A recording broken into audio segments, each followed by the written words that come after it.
we're joined today by some of the many partners who are going to help to make that happen. As our crime stats have gotten better and better over the last 5 years, certainly not where not at perfection levels, but undeniably on every category we measure, from homicides to burglaries, everything, they've gone down year after year after year after year on every category, 5 straight years. So as that has continued to happen over the last 5 years, people have asked me a lot, well, how is this happening? What have you done to turn the corner and produce these better results?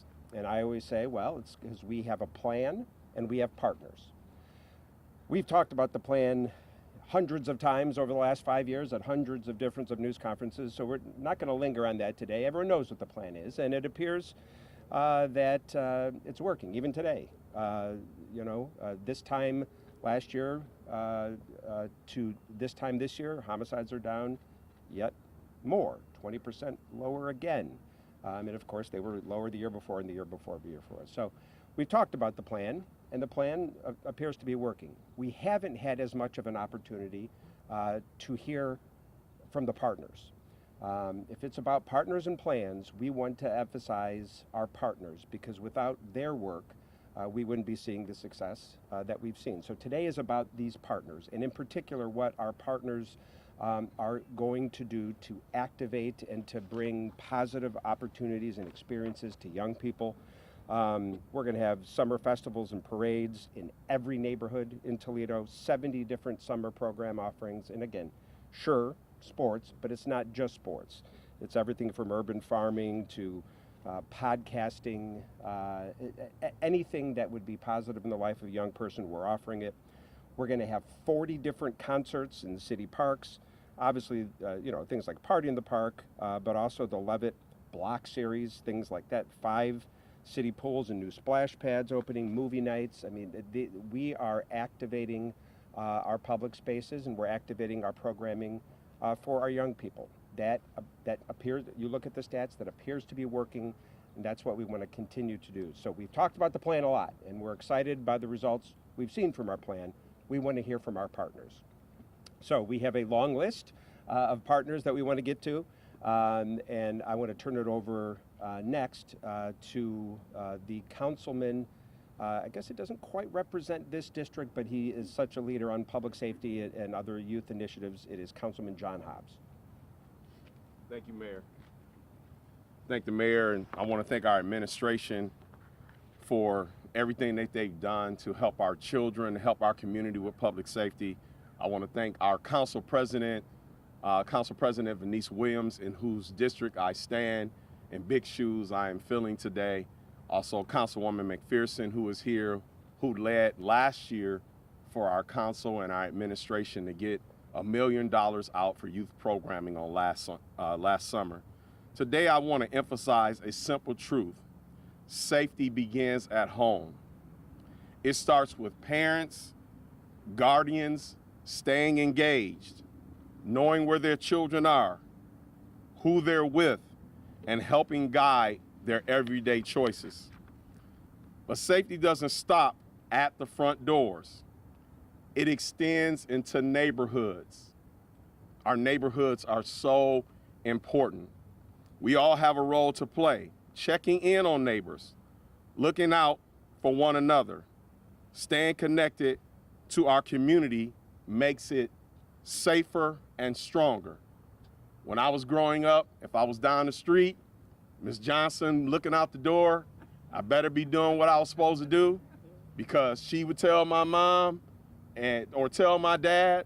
Everybody in the neighborhood knew each other. Police officers would stop in the neighborhoods, throw the football with us. Firefighters would shoot and play basketball with us. So our neighborhoods make a difference, and that's what's going to help our community be stronger. Another piece of this is our faith-based community, and it is especially important that we make a strong and strategic effort right now. Our faith leaders and organizations have trusted relationships with families and youth. They bring people together, provide support, and help foster a culture of care and accountability. Your voice and leadership matter deeply. If we work together, families, neighborhoods, faith leaders, local government, the barbershop, the beauty shop, the corner store, if we work together, our community becomes more connected and stronger for everyone. Because safety doesn't start with policy, it starts with people. A few weeks ago, I sit on the board at the Ronald McDonald House. And so they said to me, Councilman Hobbs, we've not had the mayor here at the new house. Could you get him to come?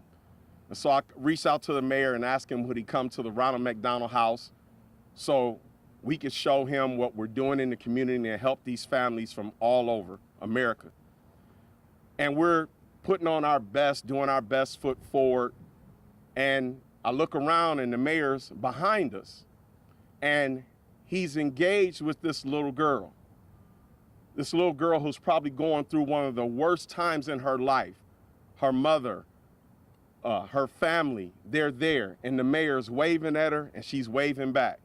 The mayor's making faces at her. She's making faces back. The mayor's, whatever he did, she did back.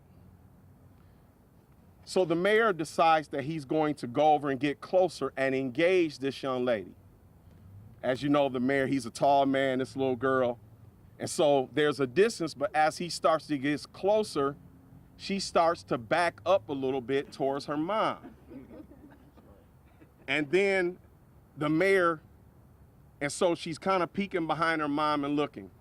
And here's the moment that we all gotta understand. The mayor got down on one knee. He got down on one knee. And when he got down on the one knee, no longer was that little girl looking this way, she was looking this way. And she stepped from behind her mom and she came over. He said, give me a fist bump, give me a high five. They slapped all of those things. Why? Because he understood the moment and he met her on her level. He met her where she was. And so many times as policymakers, we think we know what safety is for our neighborhoods and our communities. But until we're willing to talk to people, understand, and meet them on their level, we're going to fall short in our safety efforts. I learned a great lesson from the mayor that day, and I even used it in my message that Sunday morning. Thank you, Mayor. And so let's be willing to engage these young men in the street. Let's be willing while they're playing basketball. Let's be willing while they're riding up and down the street. Let's be willing to engage them and see what safety means for them. Because for safety for a child and safety for adults are two different things, and then let's bring it all together. Thank you. Those are very, very kind words. Truth be told, I was actually just looking for a Big Mac. I was told there'd be Big Macs there, but that was a fun experience. I always enjoy spending time with kids, and we all do, and that's part of what we're doing here today. There's a lot of reasons that we're seeing slowly but surely better safety outcomes in our community, but a primary reason is the work of our public safety forces, and we want to hear next from our Chief of Police, Mike Trenley. You know, the message is good, and we're here to talk about our summer that is around the corner, supposedly, even though the weather doesn't cooperate. But as always, when we come into a summer months for policing, safety becomes a little bit of a greater concern because whether it be the kids being out of school, there's a lot more warmer weather, more people are outdoors, being in the parks, at community events, or different types of barbecues or whatever might be happening. So unfortunately, there is a correlation between our summer months and an increase in crime. So as a police department, we obviously take proactive steps to get in front of those and actually have a plan in place to try to address the crime and make sure that our community is safe. From the young children to our elderly, we want to make sure that they're safe and there's plenty of things for them to do. So as a police department, whether it be through our foot patrols, our bike patrols, or our increased, vehicle patrols out there on a given day, we are going to be out there in force trying to make sure that we are working with our community partners, our state and federal partners, to make our communities safer.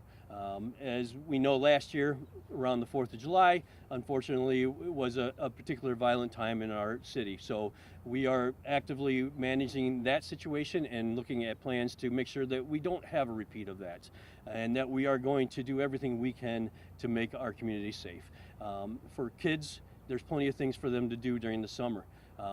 If you don't have anything else to do, reach out to our PAL. We'd be more than happy to get you involved in basketball, baseball, or just other events that we're sponsoring as a police department. Put you in touch with other community partners that get you guys something to do during the summer. So parents, Councilman Hobbs' message is strong. Parents, we need you this summer. We need you to be involved in the lives of your kids and knowing what they're doing, where they're at, and making sure that they're home in time at night so they're not out violating the curfew violation. Curfew violation is something, as a police department, we still use as a tool to address large gatherings, disorderly crowds, or things that appear to be getting out of hand. So we will continue to enforce our curfew, do curfew sweeps. You will still see sweeps with our Ohio State Highway Patrol and doing gang sweeps and traffic enforcement. Those are all part of our plan for this summer, and we will be out in force. But more importantly, we don't want to have to enforce the law and arrest kids and do those kinds of things. We would prefer if we could go a whole summer without making a single arrest, without having to respond to a single shooting. And as a community, nobody knows their streets, their neighborhoods better than you. So please be involved, take an active part this summer, and help us keep our community safer. Thank you. We just want to reinforce a critical message throughout the summer. Conflict is normal, but violence is not.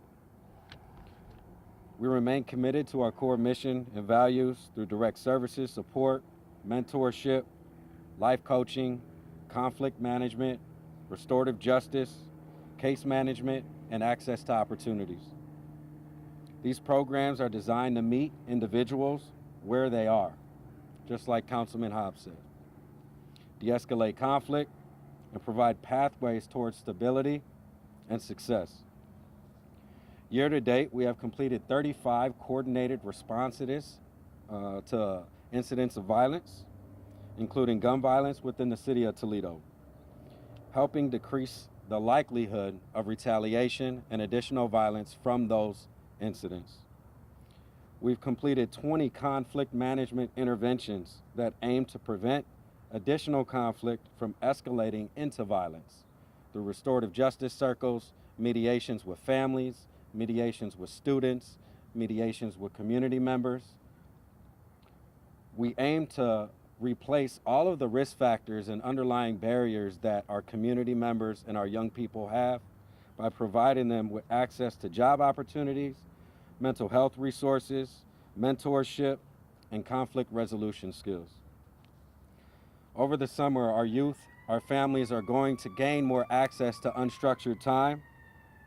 So Save Our Communities continue to encourage our young people to take advantage of safe places like the one we're standing in now.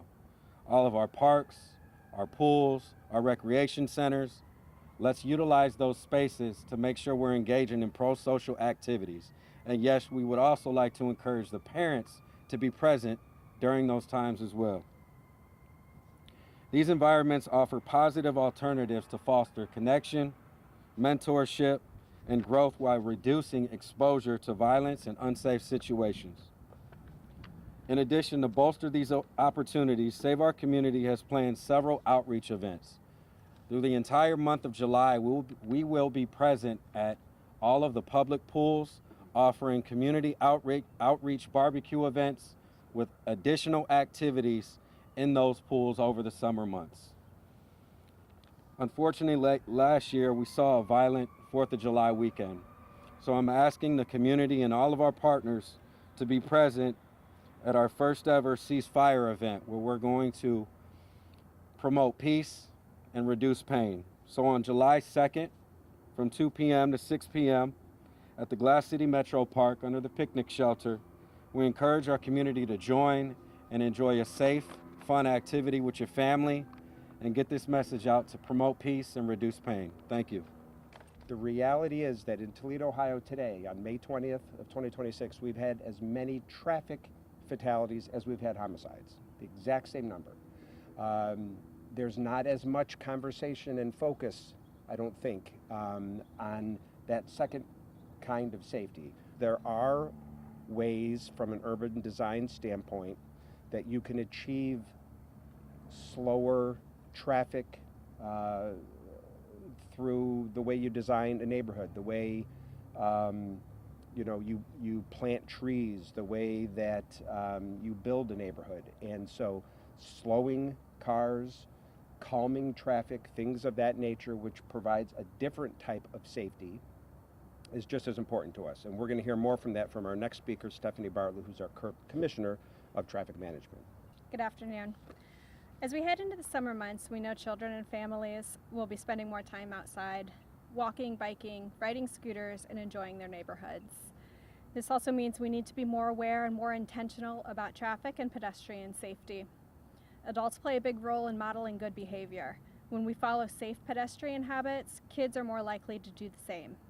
Teaching kids to be predictable, using crosswalks and intersections to cross the street, not going between parked cars, and something as simple as walking under a street light in the evening so you're more visible can help. Understanding issues around visibility is something we don't typically think about when we're talking to our kids. Bright colored clothing makes a huge difference in the dark or evening conditions, as well as making eye contact with drivers, making sure the driver is looking at you and not at their phone. When it comes to bike safety, including mini bikes and scooters, it's important to remember that these devices follow the same rules as vehicles. Kids are not generally aware of traffic laws and just want to be out having fun, and this can lead to more injuries. Reinforcing basic rules with everyone can help.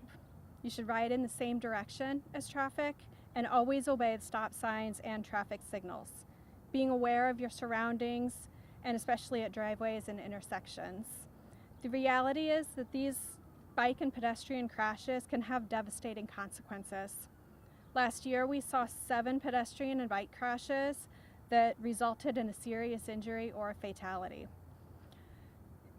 Those 7 crashes involved someone under the age of 20. In 6 of the 7 crashes, the young person was determined to be at fault. Additionally, none of the cyclists or mini bike riders were wearing a helmet. It's one of the simplest and most effective ways to protect yourself. The city's Vision Zero program aims to eliminate fatal and serious injury crashes, and that doesn't just take into account vehicles, it's everyone out enjoying our streets. And we want everyone to be safe. This summer we're asking everyone, parents, drivers, and young people alike, to slow down, stay alert, wear a helmet or a seatbelt, and make safety a priority. Put them on TARDA. You can get a blast pass online at our website at tarda.com or at any of the Lucas County libraries. We are grateful for the partnership of our wonderful libraries. Your youth can walk in, sign up, and get a pass. So starting May 25th, this upcoming Monday, they can ride all TARDA services for free, and we're happy to be doing this program all summer long. One of our greatest responsibilities is making sure our young people stay active and engaged. We all know our children and our grandchildren, if they stay busy, they stay out of trouble. And it makes it easier for everyone. I'm so glad to hear about some of the other programs. So, Quinlan and Tarda, there's a transportation issues. Kids don't have a way to get from point A to point B. So this program is great. So this summer, we have so many great things going on at Wayman Palmer. We have summer camps, sports of all sorts, where you can learn about a different sport every day. We have our bump set splash. It's a little bit of volleyball, a little bit of swimming. From bugs to butterflies, one of my personal favorites. You learn about a different bug every day. We come outside, we play, we run, we make snacks. Working with our community partners, we're partnering with Big Brothers and Big Sisters, having their Empowering Future Leaders program here, and then we're partnering with the Empower Her Legacy, Dr. Archer and Miss Paris, on the Coils and Confidence. It's a Black hair care camp, and when I tell you it's awesome, it is awesome. There are numerous programs here. The Y is open from 6 a.m. to 8 p.m. We very much are a mentoring, caring kind of space. I tell people I grandma all day. Stop that, don't do that, quit saying that. But that makes us part of our community. Our park, this park, the city of Toledo, I want to say thank you so much for this park. It is active. We have cheerleading, we have football, there are kids playing pickleball. There's movie nights planned here, and I'm excited about that. So keeping kids busy is about much more than just filling time. It's about helping them build character, leadership skills, teamwork, discipline, and positive relationships. And I am proud to say Wayman Palmer YMCA is part of that. I'm the Director of Youth Services at the Arts Commission, and due to support from the City of Toledo and the county, I'm about to make 45 job offers to 14 to 18-year-olds in our community. For the Young Artists at Work program that paints beautiful murals like the one we're standing on. But I'm also going to send out 150 rejection letters to teenagers. So our kids need jobs, and organizations like the Y, the Arts Commission, and everybody else that's here, they need your support to keep our youth, like you said, busy, employed. We know employment is a big crime deterrent. So I just want to say thank you from the Arts Commission to the City of Toledo for all of the support. They are creating about 15 jobs this summer, so thank you. I'm the founder and CEO of New Leaf Group, and we are having our basketball camp this summer, July 20th through the 24th, and we are proud to have a sponsor this year, which is our TPS, our Toledo Public Schools. Our program will be housed over at Bowsher High School, and it is called Books and Basketball. I believe that you cannot have sports without education. So we combine the two. We want to make sure that they get their heads filled with education, hands filled with basketballs, and their bellies full with food. Thank you. I'm the club director of Toledo Urban Volleyball Association, and we run Urban Volley 419. We make volleyball accessible, and it's underserved, underrepresented populations. Volleyball is a prep sport. It's really expensive. We find that our youth don't get access to volleyball until 7th and 8th grade, which puts them at a disadvantage to their suburban counterparts. So we make volleyball accessible. We have 6 weeks of camps that's going on that is free. From 6 to 16, we partner all over the city to make sure that our kids can get to us. We're here at Wayman, we're at the Believe Center, we're at Scott High School, we're at International Park. We're doing indoor and outdoor volleyball, and we are the only entity in northern and western Ohio that has access to sitting volleyball. So we have all of those programs. It's in the QR code, I think, on the program book. But also you can visit our website to find out about our programs, because not only do we do free summer camp, we also offer travel experiences when we come to the club season. So check us out and come participate with us. From June 15th to July 24th, Monday through Friday, 8 to 3 p.m. It is a literacy-based camp. We have guest readers that come and speak to our children every day. The kids love it. They read, they enjoy it so much. And our goal is to prevent the summer slide, and we achieve that by about 90%. Our students stay at the reading level that they are at or go higher. So it's a great camp, and we appreciate the City of Toledo for their support. My name is Paul Villafranco. I'm the volunteer manager of NAMI of Greater Toledo. I just wanted to speak out on behalf of the mental health community and speak to our services that we like to offer. We like to say that you need to know us before you need us, and we advocate, support, and provide awareness for mental health. So we provide a bevy of services, including support groups and art-centered classes in partnership with the library to speak to mental health issues, to provide that connectivity and community for one another, to break down the stigma and allow community to speak about their mental health issues with one another as peers. So we welcome you out to our building to have these conversations, and are always looking for partnerships to have this conversation spread throughout the community, because we realize that a lot of these issues arise from the stresses that we encounter every day, and so we want to be able to speak to mental health in all the capacities that the community has. Thank you so much. Please look out for NAMI of Greater Toledo. Thank you.